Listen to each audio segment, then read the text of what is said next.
وبه نستعين على أمور الدنيا والدين.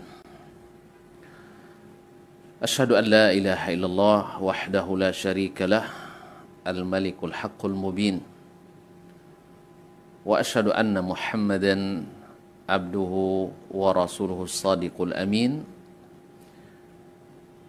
صلى الله عليه وعلى آله الطيبين وأزواجه الطاهرات أمهات المؤمنين ومن تبعهم بإحسان إلى يوم الدين. أما بعد فأوصي نفسي وإياكم أيها المسلمون وأياتها المسلمات بتقوى الله عز وجل رب الأرض والسماوات، فإنه قد فاز المتقون. يا أيها الذين آمنوا اتقوا الله حق تقاته ولا تموتن إلا وأنتم مسلمون. Ma'asyiral muslimin wal muslimat rahimanillah wa iyyakum. Sesungguhnya Allah Subhanahu wa taala dengan rahmat dan karunia-Nya, karena kasih sayangnya, menurunkan kepada kita wahyu yang dijamin kebenarannya,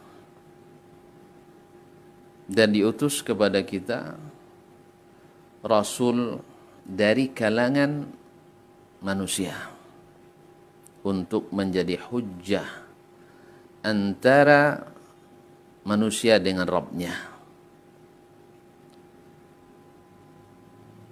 supaya tidak terjadi kesalahpahaman terhadap wahyu yang diturunkan.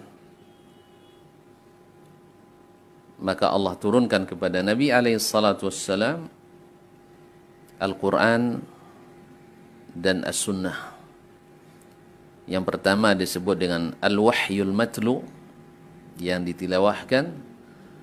Yang kedua yang disebut dengan Al-Wahyu Ghairul Matlu, wahyu yang tidak ditilawahkan. Dan kedua-duanya adalah satu kesatuan yang tak terpisahkan. Sampai-sampai ada di antara tabi'in seperti Asy-Sya'bi dan Makhulus Syami mengatakan, lal kitabu ahwaju ila sunnati minas sunnati ilal kitab. Bahwasanya Al-Quran lebih membutuhkan sunnah daripada as-sunnah membutuhkan Al-Quran. Imam Ahmad mengatakan la atajasaru ala zalik, saya tidak berani mengatakan itu. Walakin sunnata tufassirul Quran, tetapi sunnah menafsirkan Al-Quran. Lalu Allah Subhanahu wa taala menyebut kitabnya dan menyebut nabinya sallallahu alaihi wasallam sebagai mubayyin anhu, sebagai pemberi keterangan dan penjelasan tentang apa yang Allah turunkan.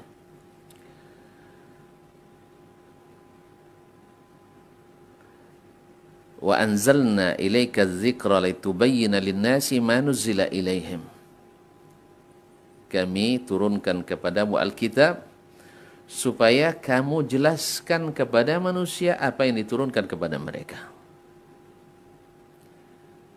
Kemudian Allah sifati Al-Quran dengan sebagai wabayyinatim minal huda wal furqan, keterangan-keterangan tentang petunjuk-petunjuk dan yang membedakan antara yang hak dengan yang batil. Kemudian Allah sebutkan bahwa Al-Quran adalah dengan bilisanin Arabiyyin mubin, dengan bahasa Arab yang menjelaskan. Dengan bahasa Arab yang menjelaskan. Nah, mubin di sini baru dikatakan sesuatu menjelaskan apabila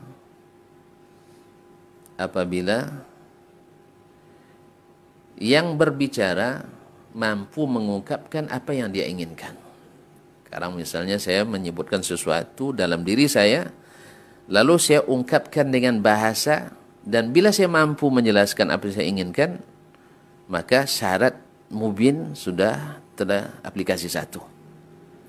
Yang kedua, istita'atul mukhatabi fahmal kalam. Yang kedua, bahwa yang mendengar lawan bicara mampu memahami apa yang disampaikan dalam perkataan itu. Berarti Al-Quran disebut dengan mubin karena Allah mampu mengungkapkan apa yang diinginkan. Dan lawan bicaranya yaitu Rasulullah dan para sahabat yang berbahasa Arab, yang dengannya Allah turunkan Al-Quran bilisanin Arabiyyin mubin, mampu memahami. Maka bahasa Al-Quran bahasa yang jelas, bahasa yang tegas. Itulah sebabnya Ibnu Abbas radhiyallahu taala anhu membagi tafsir itu menjadi 4. Yang pertama adalah tafsirun yafhamuhu kullu ahad. Tafsir yang semua orang, tentu saja dalam ini konteksnya yang berpaham bahasa Arab. Atau bila diterjemahkan oleh yang paham bahasa Arab ke bahasa yang lain. Tafsir yang bisa dipahami oleh setiap orang. Yang kedua, tafsirun yafhamuhul Arab bilughatiha. Yaitu orang Arab paham karena bahasanya. Ini lebih khusus lagi, yang mungkin tidak bisa diterjemahkan, tetapi dipahami maknanya oleh orang Arab. Misalnya, alhaakumut takatsur hatta zurtumul maqabir. Kalian dilalaikan oleh saling bermegah-megah atau mengumpulkan sebanyak-banyaknya sampai kalian ziarah ke kuburan. Kalau diterjemahkan seperti itu dalam bahasa Indonesia, orang memahami ziarah kubur bukan mati. Tapi makna ziarah kubur di sini ada makna yang diinginkan Allah. Sehingga orang Badui mengatakan, wallahi la tub'atsunna, demi Allah kalian pasti akan dibangkitkan. Apa sebab? Karena bahasanya ke kuburan itu ziarah. Orang ziarah pasti akan pergi. Itu hanya tempat singgah sebentar. Tapi kalau terjemahkan dengan bahasa itu ke bahasa Indonesia, sampai kalian ziarah kubur, tidak masuk. Maka diterjemahkan bahasa kita sampai kalian masuk ke kuburan. Artinya mati. Nah, ini khusus orang Arab. Atau misalnya ketika ada seorang Badui yang baru masuk Islam, salat di belakang seorang imam, membaca ayat. وَالسَّارِقُ وَالسَّارِقَةُ فَقَطَعُوا أَيْدِيَهُمَا جَزَاءً بِمَا كَسَبَا نَكَالًا مِنَ اللَّهِ. Pencuri laki-laki, pencuri perempuan, maka potonglah tangan keduanya sebagai balasan atas usahanya dan peringatan dari Allah Subhanahu wa taala. Lalu di ujungnya dia baca, Wallahu ghafurur rahim. Allah Maha Pengampun, Maha Penyayang. Ini ya, dia belum hafiz Quran, tapi dia paham bahasa Arab. Secara nalurinya langsung memahami, ngolah itu. Ini tafsiran kedua. Lalu dia bilang, Subhanallah, tidak mungkin. Diulang lagi, dia bilang Subhanallah. Ini pasti salah. Sampai imam ingat kembali, Wallahu azizun hakim. Allah Maha Perkasa, lagi Maha Bijaksana. Baru dia diam. Ini menunjukkan bahwa antara siyak dan sibak, awal dan akhir ayat mesti ada sinkronisasi. Harus cocok. Maka menafsir Al-Quran jangan diambil sepotong. Ya, misalnya laisa kamitslihi syai'un, berhenti di situ tidak. Wa huwas samiul basir. Harus ditafsirkan dengan ayat itu sendiri karena siyak menafsirkan sibaknya. Ini tafsiran kedua. Yang ketiga adalah tafsirun la ya'lamuhu illal ulama. Tafsir yang hanya diketahui oleh para ulama. Dan yang keempat adalah tafsirun la ya'lamuhu illallah. Tafsir yang tidak diketahui kecuali oleh Allah. Ma'asyarul muslimin, ma'asyarul muslimat dirahmati Allah. Kebanyakan tafsir itu dari jenis pertama dan yang kedua. Dan tentu saja kaum muslimin dan muslimat dirahmati Al-Quran, bahasanya jelas, tegas, dipahami dengan mudah. Apalagi Allah katakan walaqad yassarnal Qur'ana lidzikri fahal min muddakir. Kami sudah tunjukkan kami mudahkan Al-Quran untuk menjadi pelajaran, maka mau tidak kalian mengambil pelajaran daripadanya. Nah, Al-Quran berisi hal-hal yang berkaitan dengan akidah, berkaitan dengan ibadah, berkaitan dengan muamalah, berkaitan dengan akhlak dan adab, serta kisah-kisah dan hikayat.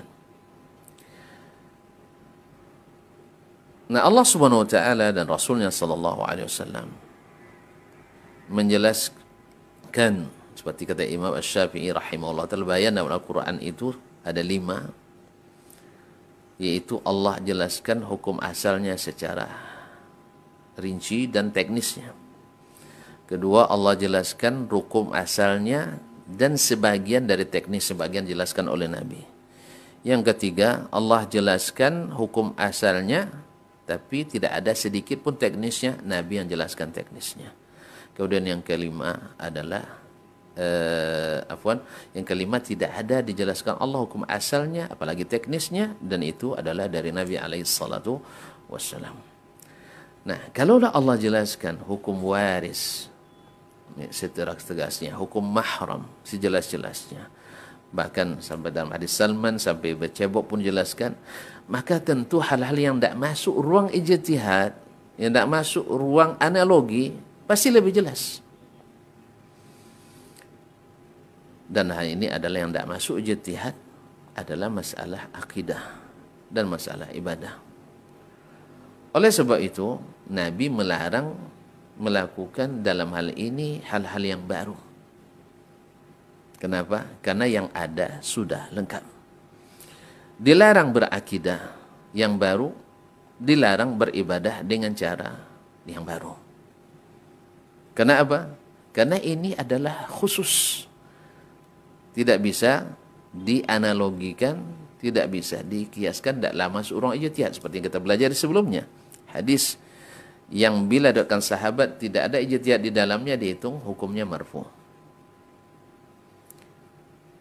Oleh itu, maka sesuai dengan dalil-dalil yang kita sebutkan tadi, mustahil Allah menjadikan dan Rasul sallallahu alaihi wasallam menjadikan berbicara dengan bahasa yang tidak jelas, khususnya masalah yang tidak ada ijtihad di dalamnya. Masih jelas. Dengan demikian, Allah tegaskan, "Wallazi anzala 'alaikal kitaba minhu ayatun muhkamatun hunna umul kitab." Bahwasanya Allah lah yang menurunkan kepadamu kitab, padanya terdapat ayat-ayat muhkamat, dan itulah sebagian Alkitab. Dan Al-Quran semuanya kaum muslimin, intinya adalah akidah. Kalau ada yang mengatakan Nabi berdakwah 13 tahun di Mekah terakidah, setelah itu di Madinah ibadat. Tidak. Nabi sepanjang hidupnya mendakwakan akidah. Akidah. Nah, disebut oleh Allah hunna umul kitab, sebagian besarnya adalah muhkamat. Wa ukhara mutasyabihat. Sebagiannya yang lain ada yang mutasyabihat. فَأَمَّا الَّذِينَ فِي قُلُوبِهِمْ زَيْغٌ فَيَتَّبِعُونَ مَا تَشَابَهَ مِنْهُ ابْتِغَاءَ الْفِتْنَةِ وَابْتِغَاءَ تَأْوِيلِهِ. Adapun orang yang hatinya cenderung sesat, cenderung menyimpang, dia mengungkit-ungkit yang mutasyabihat dan mencari-cari takwilnya untuk mencari fitnah, menimbulkan fitnah. Wa ammar rasikhuna fil ilmi fayaqulun, adapun orang-orang yang rasikh ilmunya, mereka berkata kullu min indi rabbina, semua dari Rabb kami. Oleh itu ikhwani fillah, kalaulah Allah menjadikan hukum-hukum fikih sesuatu yang muhkamat, maka hukum akidah mesti lebih muhkam lagi. Tidak mungkin diserahkan kepada kita, tidak masuk dalam nalar. Maka menjadikan hukum atau menjadikan ayat-ayat akidah, hadis-hadis sekadar sebagai ayat-ayat dan hadis-hadis mutasyabihat, ini termasuk sesuatu yang mengada-ngada dalam agama yang dilarang oleh Nabi alaihi salatu wassalam. Apa buktinya? Sahabat ketika mendengar ayat-ayat akidah atau hadis-hadis tentang Allah Subhanahu wa taala, mereka mengangguk. Kalau ngangguk artinya paham. Kemudian mereka meyakini, tidak mungkin mereka meyakini masing-masing menurut pemahamannya. Bayangkan, akal itu kan banyak tuh. Masing-masing memahami menurut akalnya tidak. Memahami seperti yang disebutkan secara zahir. Sampai mereka dapat titel radhiyallahu anhum wa radu anhu. Mustahil mereka punya keyakinan berbeda. Buktinya mereka tak berdebat banyak dalam masalah itu. Ada perselisihan dalam masalah-masalah seperti apakah Nabi melihat Allah di malam Mi'raj atau tidak. Setelah sampai hadis dari Ummul Mukminin yang mengatakan melihat, kembali kepada hadis Ummul Mukminin Aisyah radhiyallahu anha. Itu saja. Tidak berdebat panjang, masuk akal. Tidak ada perdebatan inilah mereka. Inilah ashabul qurunil mufaddalah. Sampai lahirnya ilmu-ilmu lain. Nah, sekarang permasalahannya, apakah akidah itu baru dipelajari setelah lahirnya kaedah-kaedah ilmu kalam, setelah terjadinya ilmu-ilmu analogi, atau memang sudah belajar sebelumnya? Merujuk kepada para sahabat kaum muslim, kepada Nabi, bahwasanya Nabi mendakwakan akidah di atas segala-galanya. Dan akidah itu mudah, tidak sulit. Sehingga akidah itu bisa diyakini oleh anak kecil sesuai dengan fitrahnya sampai orang dewasa yang sudah balik dan mukallaf. Tidak ada bedanya. Makanya Imam Asy-Syafi'i dalam salah satu kitabnya tentang subhanallah, dalam kitabnya menyebutkan berhujjah dengan hadis al-jariyah. Dengan hadis al-jariyah. Bahwasanya siapa yang mengatakan Allah di atas, maka dia diterima syahadahnya dalam kitab syahadat. Berhujjah dengan hadis ini. Lalu ada permasalahan, apakah Imam Asy-Syafi'i rahimahullah termasuk yang berkeyakinan seperti as-salaf, yang menerima makna asli, bukan makna yang ditakwilkan, bukan tafwid. Sekali lagi, bukan tafwid yang mengatakan mereka enggak paham makna lalu kita paham maknanya, tidak. Dan bukan takwil, mana aslinya. Karena hukum asalnya perkataan itu dimaknai dengan makna asal, bukan makna yang lain. Tidak mungkin semua yang berkaitan dengan Allah semua ditakwilkan. Ini mustahil. Secara akal dan secara realita. Lalu ada riwayat dari Imam Asy-Syafi'i rahimahullah, atau disebut dengan i'tiqadus Syafi'i, diriwayatkan oleh Imam Syekhul Islam Abul Hasan Al-Hakkari rahimahullah ta'ala, dari jalan Yunus bin Abdul Ala As-Salafi, bahwasanya ditanya kepada Syafi'i tentang akidah. Dan ini yang masyhur tentang akidah Syafi'i rahimahullah ta'ala. Nah, para ulama menyebutkan bahwa Al-Hakkari ini, sekalipun beliau adalah orang saleh tapi muttaham, atau lebih tepatnya udkhila alaihi, hadisnya muttaham bil wada', sehingga dari riwayat Al-Hakkari ini tidak sahih. Dan ini benar. Tetapi sandaran kita tentang akidah Asy-Syafi'i rahimahullah ta'ala bukan hanya pada riwayat ini. Keliru yang mengatakan bahwa satu-satunya sumber untuk mengitsbat akidah Syafi'i apakah sama dengan Imam Abul Hasan Al-Asy'ari di masa periode kedua atau di periode yang kedua, bagi yang mengatakan 3 atau 2 periode. Nah, yang bagi al-mutakallimin mutaakhirin mengatakan hanya 2 periode, yaitu sampai periode yang diyakini pada hari ini, yang mengklaim sebagai satu-satunya Ahlus-Sunnah. Kaum muslimin dan muslimat dirahmati Allah. Apakah Imam Al-Asy'ari sama akidah apa? Imam Al-Syafi'i sama dengan Al-Asy'ari seperti yang diyakini oleh mayoritas kaum muslimin hari ini misalnya, atau berbeda? Maka kita katakan, pertama, imam atau salah satu imam besar mazhab Syafi'i wafat 532, Abul Hasan Muhammad bin Abdul Malik Al-Karji, dalam kitabnya Al-Fusul fil Usul anil A'immatil Fuhul Ilzamil Lazawil Bid'ah wal Fudul, dia katakan halaman 17, "Faman qala ana syafi'iyyus syara'." Saya dalam syariat, maksudnya fikih. Istilahnya dah lama sebenarnya. Jadi sekarang timbul lagi. Saya Syafi'i dalam bidang syariat, Asy'ariyyu al-i'tiqad, tapi Asy'ari dalam bidang keyakinan. Qulna lahu, kami katakan kepadanya, haza minal abdad, ini mengumpulkan hal-hal yang bertentangan dan berlawanan. Ya. La bal minal irtidad. Bukan hanya itu, bahkan termasuk irtidad, murtad. Artinya, apakah maknanya murtad dari Islam atau murtad dari pengikut Syafi'i? Iz lam yakun Syafi'iyyu rahimahullah asy'ariyal i'tiqad. Karena Imam Asy-Syafi'i tidak pernah seakidah dengan Asy'ari. Dengan demikian, bagi yang mengatakan ini, kata imam, salah seorang imam besar Al-Karji, imam besar mazhab Syafi'i ini mengatakan, siapa yang mengatakan saya Asy'ari akidahnya, Syafi'i fikihnya, ini mengumpulkan dua hal yang berlawanan, seolah-olah Syafi'i tidak punya akidah. Mustahil.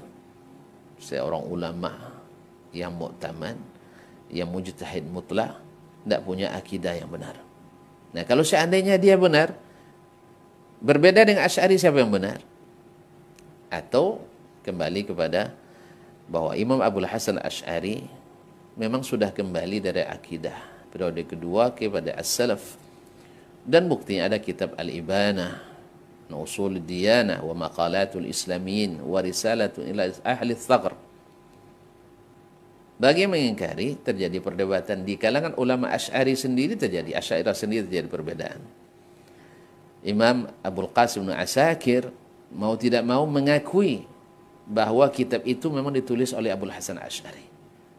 Cuma memberi alasan ini untuk mengambil muka di depan Al-Hanabilah. Ini urusan niat, Allah yang lebih tahu. Ya, tapi yang jelas bahwasanya Abul Qasim Ibnu Asakir yang merupakan pembesar mazhab Asy'ari mengakui itu, bahwa itu, dan masih ada yang lain yang mengakui. Kalau Ahlus Sunnah wal Jamaah yang semuanya memang mengatakan itu dari Abul Hasan Al-Asy'ari rahimahullahu taala. Nah, kalau ternyata sama antara Imam Syafi'i dengan Abul Hasan pada periode ketiga, tapi dengan periode kedua tidak sama. Nah, kenapa antum beda-bedakan antara Syafi'i dengan Imam Abul Hasan Al-Asy'ari? Kalau sama, nisbatkan Syafi'i. Seperti kata Al-Karji tadi. Tapi kalau tidak sama, mana yang benar? Dan kita tak ragu bahwa Asy-Syafi'i lebih alim daripada Abul Hasan Al-Asy'ari rahimahullah ta'ala. Karena Asy-Syafi'i dari awal original. Dari awalnya sudah sunnah. Sehingga dapat gelar Nasirus Sunnah. Dan gurunya Imam Malik. Dan termasuk guru dan muridnya Imam Ahmad. Mereka semua sepakat. Bertemu dengan murid Imam Abu Hanifah, Muhammad Al-Hasan Asy-Syaibani, yang juga punya kitab tentang sunnah. Dan lain-lain. Kembali kepada riwayat akidah Imam Syafi'i, bahwa dari Abul Hasan Al-Hakkari, maka riwayatnya memang tidak sahih. Tetapi dalam kitab sendiri, Imam Syafi'i, dan dalam kitab Ar-Risalah, halaman 7-8, berkata Imam Syafi'i, Alhamdulillahillazi kama wasafa nafsahu. Segala puji bagi Allah, yang mana dia seperti yang dia sebutkan sifatnya. Kalau seperti yang dia sifati dirinya, berarti Al-Quran itu mesti dipahami secara zahir. Kalau tidak, seperti yang kita sifati. Wa fawqa ma yasifuhu khalq. Dan di atas segala yang disifati oleh makhluknya. Apakah sifat yang kita berikan kepada Allah lebih hebat daripada sifat yang Allah berikan terhadap dirinya? Na'udzubillah. Ya, Allah katakan dia fis sama, istawa 'alal arsh, lalu katakan tak, dia tidak la kharijal alam wala dakhilun, tak di luar, tak di dalam, la fawq wala tahat, tak di atas, tak di bawah, tak di kiri, tak di kanan. Terus di mana? Anda membuat alamat sendiri. Allah sudah sebutkan alamatnya bis sama, dan ayat beratus-ratus ayat, bahkan beribu dalil bahwa Allah itu di atas. Lalu yang kedua, ingkari dengan akal. Bukankah untuk mengenali sesuatu dengan benar itu salah satu dari 3 cara? Melihat langsung, ada yang melihat Allah tidak. Melihat yang sama dengannya, ada tidak. Kemudian melalui berita yang sahih. Ini berita yang sahih. Berita itu kalau tidak bahasa yang jelas, ini tidak berita namanya, kawan. Tidak berita namanya. Kemudian ini tidak masuk ijtihad. Tidak masuk ijtihad, tidak bisa beranalogi di sini. Maka kalau antum beranalogi, pasti kiasnya ke makhluk. Kalau Allah turun, berarti kosong aras. Karena antum terbayang seorang raja turun dari singgasananya, kosong singgasana. Antum mengkiaskan raja dengan Allah dengan raja, makhluknya. Ini adalah qiyas ma'al farik, fasidul i'tibar. Kemudian akidah Syafi'i diriwayatkan dari banyak jalan. Muridnya Al-Muzani punya kitab Usulus Sunnah. Di mana dia dapat? Dari imamnya Asy-Syafi'i. Kemudian Abu Tahir As-Silafi dalam kitab Al-Masyikhatul Baghdadiyah meriwayatkan dari selain jalan Al-Hakkari. Jadi ikhwani fillah, tidak ada rotan akar pun jadi. Tak ada kayu jenjang di keping, tidak. Masih banyak riwayat dari Imam Asy-Syafi'i. Baik dari imam-imam yang bermazhab Syafi'i sendiri ataupun selainnya. Dan Imam Ibn Abi Ya'la dalam Tabaqatul Hanabilah memasukkan Syafi'i dalam Tabaqatul Hanabilah. Kenapa? Karena dia guru Imam Ahmad bin Hanbal. Dia meriwayatkan dari jalan Al-Mubarak bin Abdul Jabbar At-Tuyuri. Mubarak bin Abdul Jabbar At-Tuyuri dari Muhammad, dia katakan qara'tu 'ala al-Mubarak qultu lahu akhbaraka Muhammad ibn Ali ibn al-Fath qala akhbarana Ali al-Mardak qala akhbarana Abdul Rahman bin Abi Hatim qala haddatsana Yunus bin Abdul Ala al-Misri qala sami'tu Abu Abdullah Muhammad Idris Asy-Syafi'i yaqul, lalu dia sebutkan akidahnya tentang Allah istiwa, tentang Allah punya tangan, Allah punya wajah dan sebagainya. Dan seperti inilah keyakinan saya yang saya beragama kepada Allah dengannya. Walaupun di sanadnya terdapat Muhammad bin Ali al-Fath al-Ushari, disebut al-Ushari karena dulu datuknya panjang, disebut dengan al-Ushari. Jadi al-Ushari ini Al-Khatib al-Baghdadi berguru langsung kepadanya. Al-Mubarak bin Abdul Jabbar Tuyur berguru langsung kepadanya.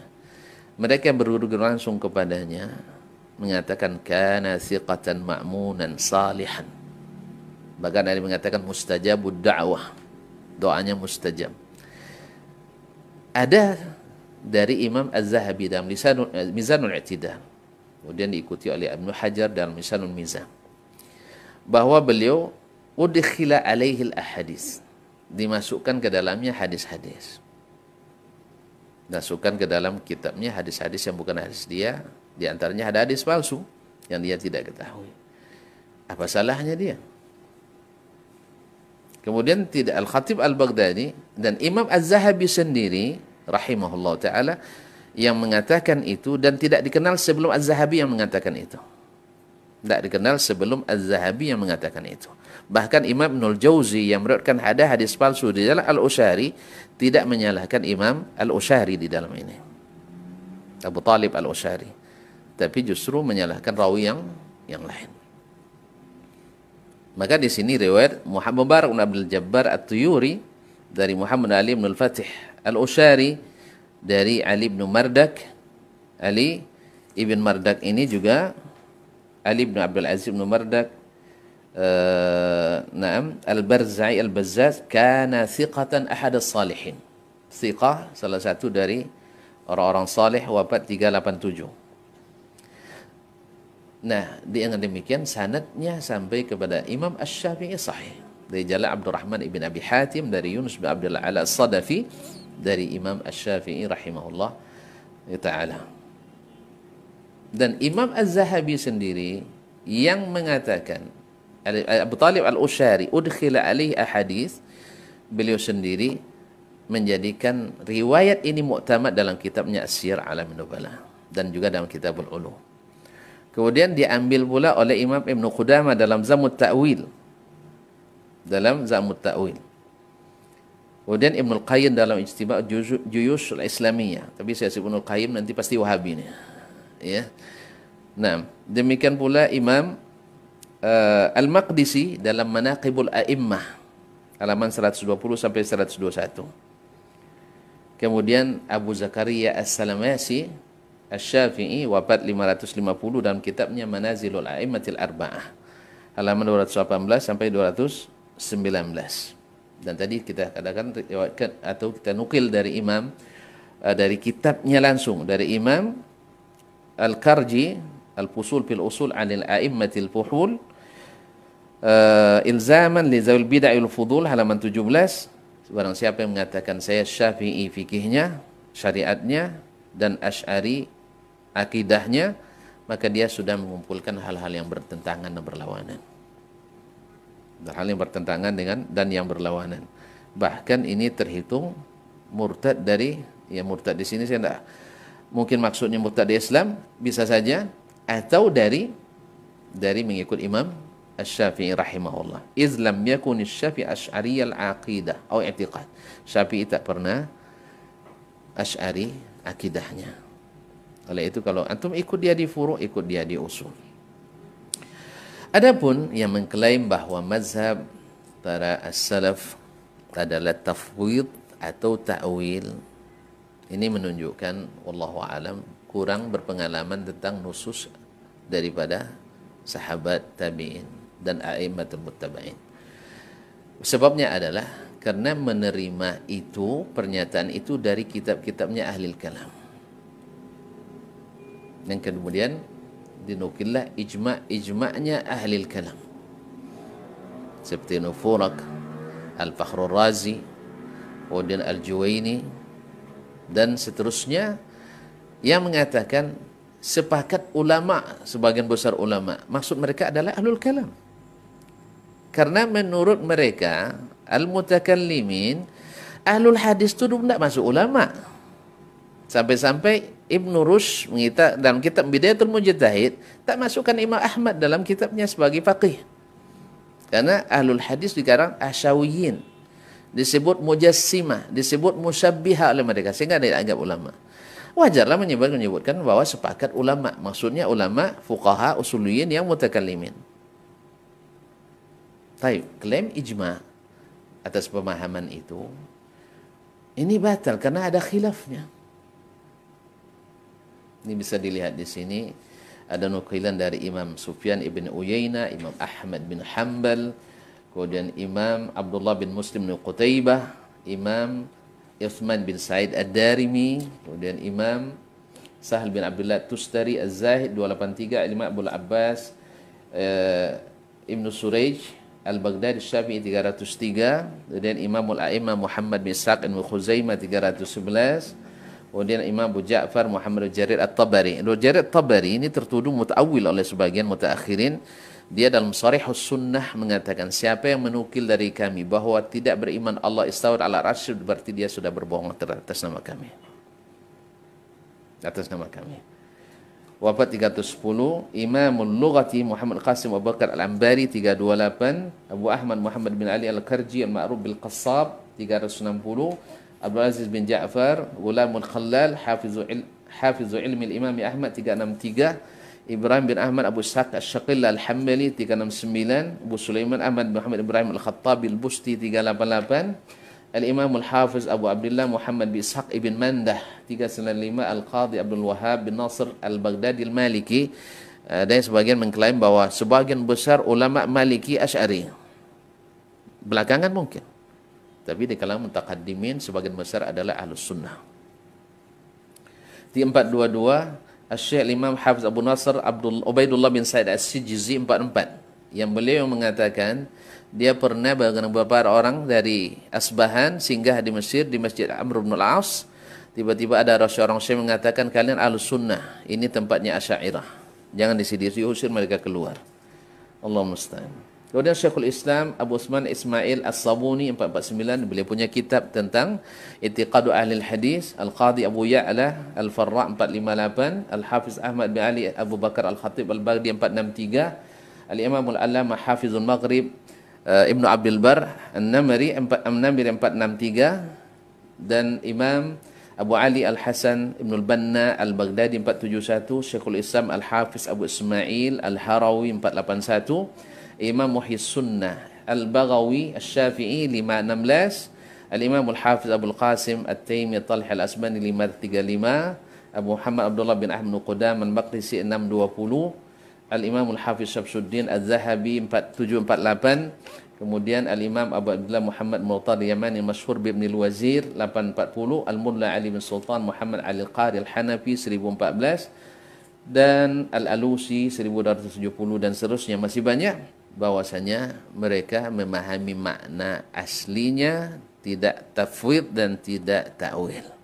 Jadi kalau ada yang menyepakati mengatakan ijma' bahwa mazhab salaf dan khalaf itu imma tafwid atau ta'wil, karena diambil dari ahli ta'wil, bukan diambil dari ahli isbat, maka ijma' yang diklaim dibatalkan dengan adanya khilaf dalam masalah ini. Buktinya sampai hari ini, sejak lahirnya ilmu kalam sampai hari ini terjadi khilaf, kadang-kadang panas, kadang-kadang dingin, kadang perang terbuka, kadang perang tertutup, kadang perang panas, perang dingin. Itu selalu terjadi sepanjang sejarah. Di mana datangnya ijma'?